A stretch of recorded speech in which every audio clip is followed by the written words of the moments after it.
Hi everyone, I'm attorney Vincent Hine with Russell Law Offices, and in this video we'll talk about guardianships in Wisconsin.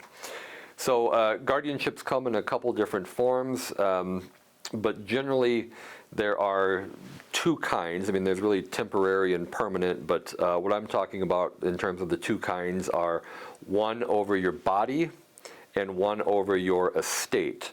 And so we have a guardianship over your person, right? A guardianship of the person deals with your body, and a guardianship of your estate, which deals with your assets. And we all have assets, even if it's a few bucks in a bank account or millions of dollars. We all have some assets or income that we have to address.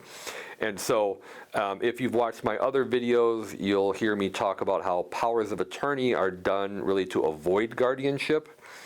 But sometimes we can't avoid guardianship because maybe somebody needs what's called a protective placement, where they're a risk to themselves or others. But ultimately, in my practice, I do guardianships for elderly people where they have lost capacity and we simply cannot do a powers of attorney at this point anymore. And so we've got to petition the court for someone to be the guardian. And the person who's incapacitated, they are the proposed ward, and then if the guardianship is granted, they become the ward. And if you do a guardianship over the estate, right, a guardianship of the estate, you have to go back once a year to give the court an accounting to show what happened with the assets in the guardianship estate. So it can be cumbersome. Ideally, you have powers of attorney in place so you don't have to end up in guardianship court. If you have minor children, it's a little bit different. It can sound a little bit goofy because the minor children have legal guardians, but sometimes what happens is grandpa left something to a grandkid. That grandkid is 16. In fact, I just had one like this not too long ago.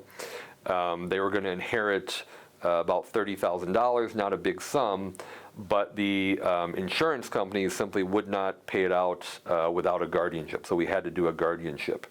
So guardianships are for people who are under the age of 18, and it's somehow being, usually it's demanded of a financial institution or something, or more commonly in my practice, it is somebody who is elderly and they got dementia or they had a stroke, and now they simply can't do powers of attorney. So you want to stay out of guardianship if at all possible.